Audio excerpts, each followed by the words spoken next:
Welcome to Insider, ILTV's news analysis program. I'm Maayan Hoffman, executive editor of ILTV, and I'll be guiding you through today's critical discussion. The IDF has relaunched its offensive in Gaza. Is the ceasefire truly over? Will Hamas finally agree to a hostage deal, or will the hostages pay the price? And after more than 16 months of war, do Israeli forces have the strength to finish the fight? Beyond the Gaza threats are mounting. Syria's chemical weapons and the Houthis' attacks all raise new dangers. Is Israel on the brink of returning to an even larger war? To break it all down, I'm joined by two top experts, Dr. Tal Mimran, associate professor at Zefat Academic College and adjunct lecturer at the Hebrew University of Jerusalem, and Amit Assa, former member of the Israeli Intelligence Service and founder and CEO of Spyformation. Stay with us because what happens next could change everything. So let's get started. So this morning, the IDF relaunched a number of airstrikes into Gaza, killing at least 100 people, maybe more. Pretty extensive attack. Do you believe that this is actually the beginning of the new escalation of the new war, or is Israel simply trying to push Hamas to answer at the negotiation table and to let our hostages free? Tal, why don't you start? It feels like the last push is part of the existing negotiations, because so long as we're not seeing the tanks entering Gaza, we are still dealing with reversible actions. It seems that the conduct of hostilities is more overwhelming than what we grew used to in the last months. But at the same time, I think we are still part of the negotiations. Do you agree with that? No, not exactly. I want to say that this is the first stage of getting in the forces inside Gaza. And we see also the announcement of the spokesman of IDF that say to the population to get out of areas that is close to the border because they are going to get in. So it's one of the stages that we see, and we know it from the past, that the IDF used when he wanted to get into areas. I think it's another thing, the pressure on the Hamas about getting into a deal of hostages is very important. But now we are saying we are going to do any negotiation, but under fire, not any ceasefire anymore. So, I want to kind of carry that forward, because if we do go ahead and relaunch the ground offensive and we start to see those tanks roll into Gaza and start being active, what will make this phase different than what we saw for the last, 16 months? Unfortunately, as we just learned even today, or yesterday, there are more than 30,000, 80,000, I think they said 30,000 new Hamas operatives. What will change? Few things, I think, is changed from last time that we've been inside Gaza and operate. First, it's not Biden or administration, it's Trump administration, and we can use more powerful operations inside Gaza. This is first thing. Another thing is the new order in the army, in the IDF. We have a new commander, and he has a lot of ideas, of offensive ideas than before. And all the plans are on the table and also authorized by the government already. So we know that we have full divisions there that will play the offensive, and more maybe offensive than they at the past. And another thing that I think that they will use is another approach. When the IDF was using an approach of getting in small operations and getting out, now it will be occupied area, dealing with the Hamas there, and then occupy another area. And actually staying in those areas. Not leaving the area. Wow, that would make a huge difference. Tal, do you want to respond to that? So, is this the hell that's going to break loose? I embrace Amit's comments, and I wish to add another layer, which doesn't depend neither on Israel nor on Trump, which is the response of the international community. In the first months of hostilities post-October 7, we did not see a legal wave. We saw an avalanche of proceedings against Israel, which really limited and inhibited our ability to fulfill our goals. And this time around, we need to wait and see. On the one hand, it seems that the international community has accommodated to the new situation in which we have a long-standing conflict between Israel and Hamas. On the other hand, we cannot envision what will happen once indeed the ground troops and the divisions will act in a more forceful fashion. especially given the fact that we've already withdrawn, by and large, the aid to Gaza while all of this is going to be going on.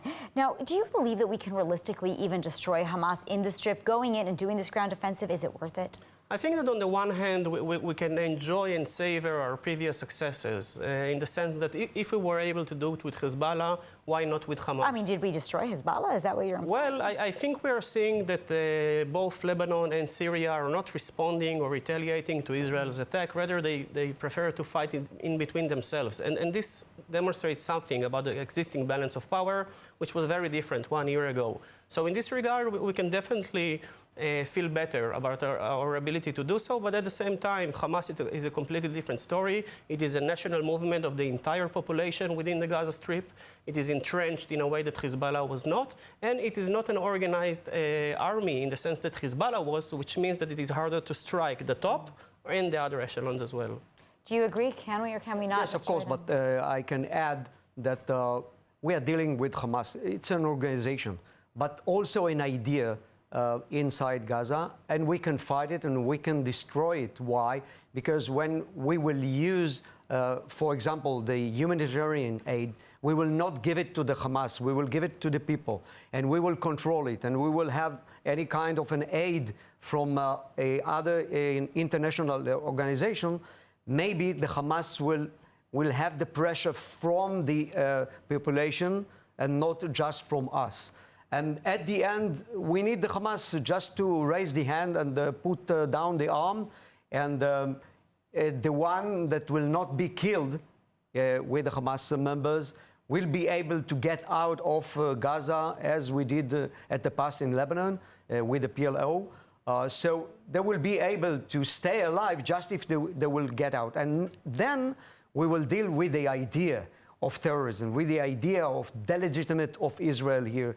And we will deal with any kind of other maybe education that we will lead inside Gaza, and maybe at the future we will have a better future for the Gaza population. And I assume what you're referring to by us distributing the aid is that if we're going in and we're reoccupying these areas, we're not just going in and out, as you said, then we'll be there to distribute the aid and take that away from Hamas, and then maybe we'll work with some other organizations. Yes, we stopped the humanitarian aid. We stopped also the electricity.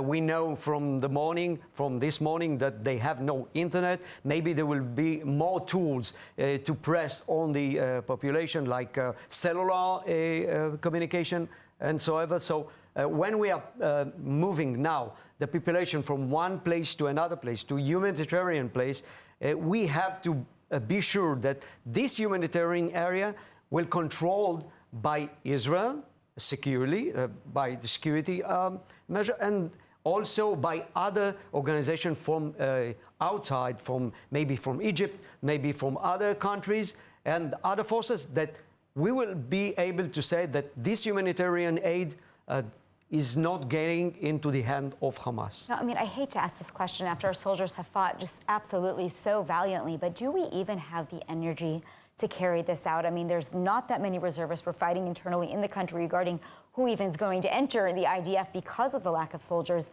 How do we do this? I think that it's not just that we remember what happened in the 7th of October. We know, Israelis know, that Hamas can't exist. We can't move to any kind of negotiation that will leave Hamas in any shape in Gaza or in any other place in the world. So this thinking, this ideology that is in our mind and in the mind of the soldiers and the population in Israel, there's no doubt that Hamas is the enemy and we have to destroy it. That's why I think even if it's a lot of months now of war and we had some break now, we can organize and troops are very refreshed, so we can deal with this kind of war. Even though, of course, Hamas has been reorganizing and refreshing simultaneously. Now, tell me, what about the hostages? We think there are around 24 hostages that are alive in Gaza. Is it not possible that if Hamas understands that we're going to go in and do this very strong ground offensive, that they will just simply murder those people? I think that the hostages are too valuable for Hamas to sacrifice them in this regard, and the only risk to the hostages takes place whenever the IDF soldiers are getting near them. And in this regard, if we have no idea of their whereabouts, then this is indeed quite risky, because every time we will be closer to them, even if we will not be aware of that, they might be harmed because of that.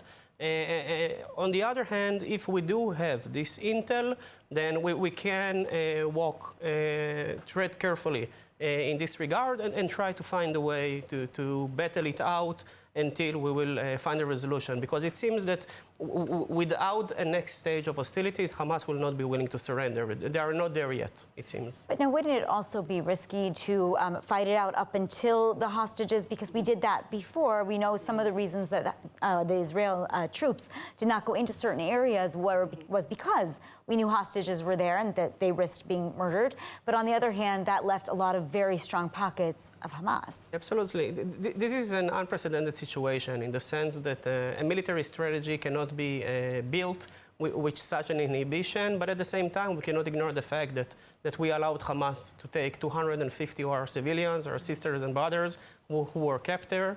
Happily, we have now 59 left, and we want all of them to return safely, hopefully as soon as possible. But at the same time, you cannot avoid the need, as Amit mentioned, to quash the military capabilities of Hamas. It seems that Hamas and Israel cannot coexist. We have reached a certain point in which the rise of the one means the demise of the other, and Israel cannot allow Hamas to continue flourishing in Gaza.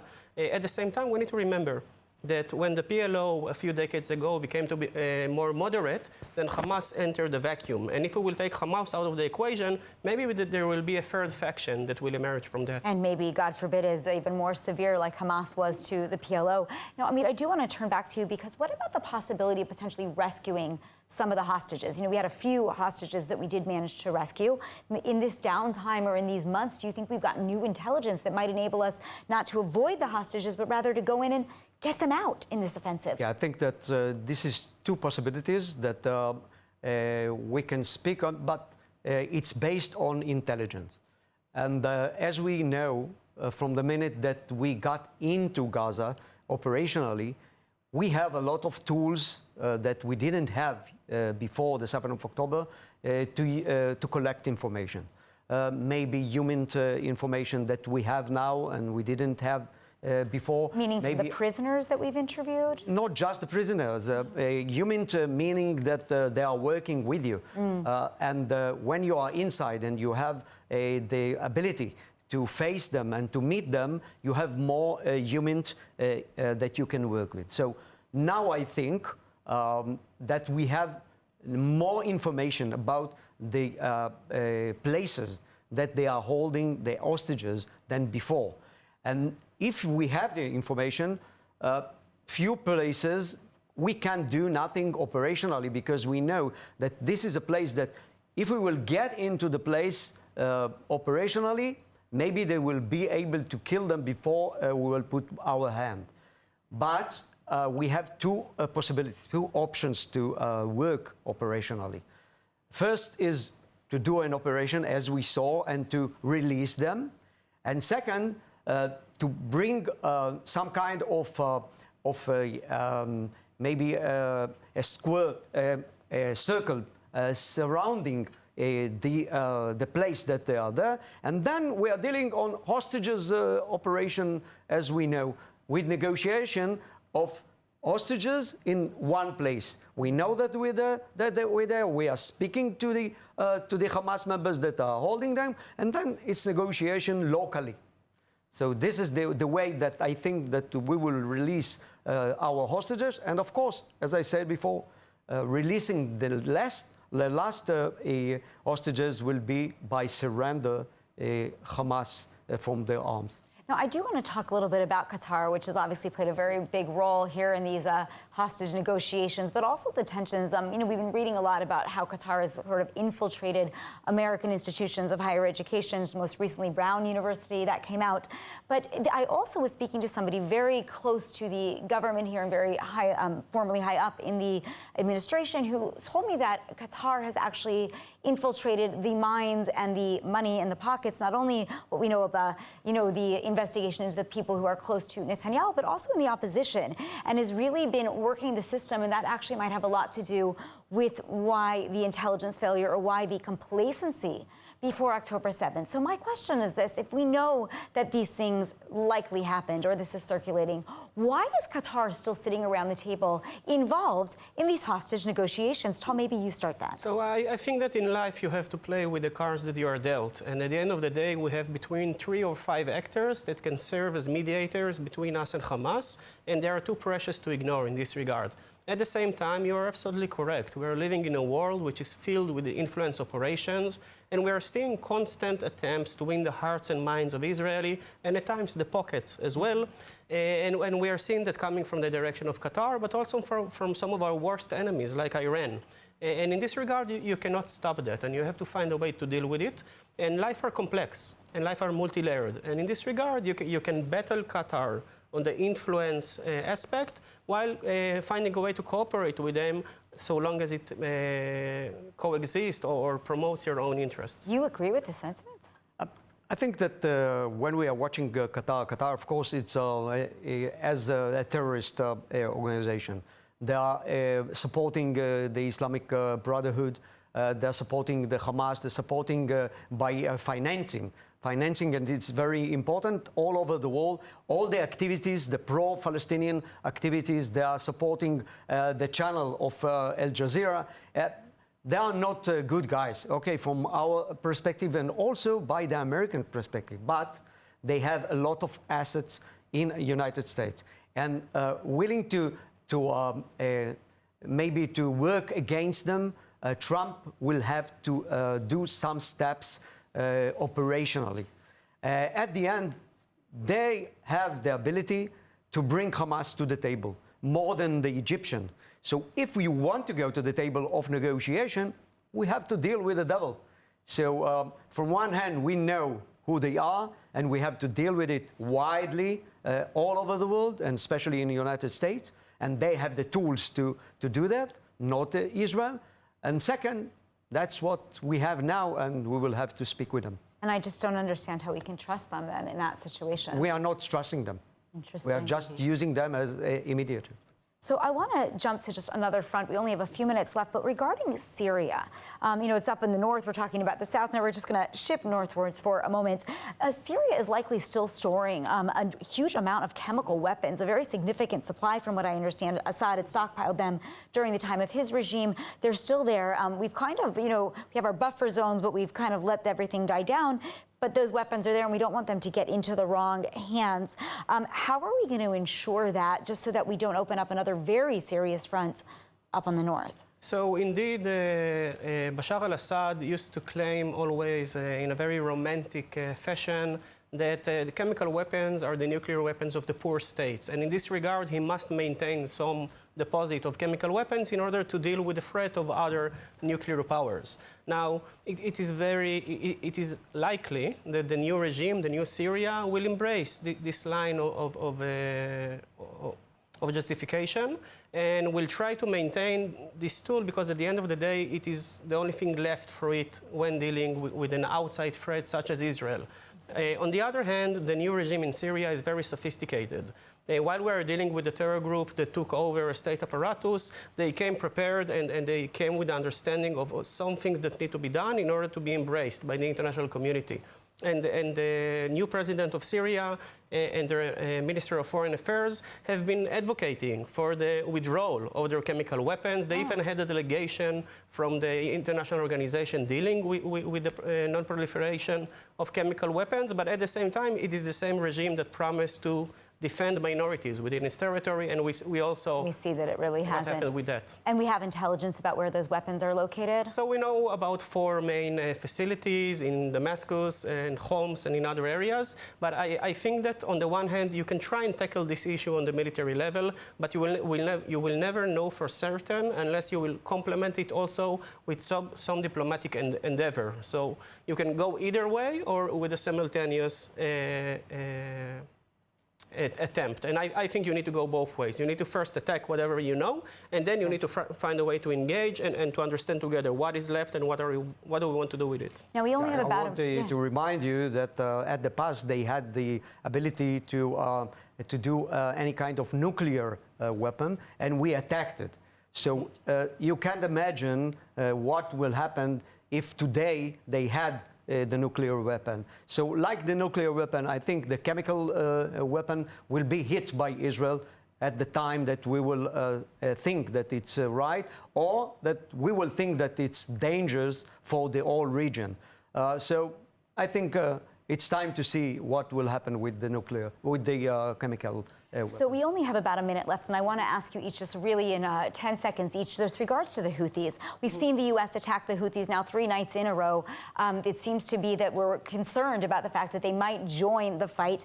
If we continue just bringing it back to Gaza with the Gaza offensive, more airstrikes, land offensive, do we think the Houthis are going to jump in and start to target us as well? Each of you really, yes, no, one sentence on why. They will target us, but we need to confide in Trump. Trump has went all in the battle against the Houthis, and we need to find a way to support it and hope for the best. I think, as we see in the north, Hezbollah is dealing with the Syrian. Also, the Houthis now is dealing with the United States. They have other concerns now, and it's good for us to make this offensive war in Gaza while United States is doing offensive to the Houthis. I think if they will shoot something to Israel, it will be very light. So we can go ahead and move forward with our battle in Gaza while hopefully having a little bit more quiet on those other fronts. Well, I really want to thank you, Tal, for being here, and you, Amit. Unfortunately, that is all the time that we have this evening. For more of the latest updates from Israel, make sure to subscribe to our newsletter at iltv.tv. Thanks for watching Insider. Have a safe and pleasant evening.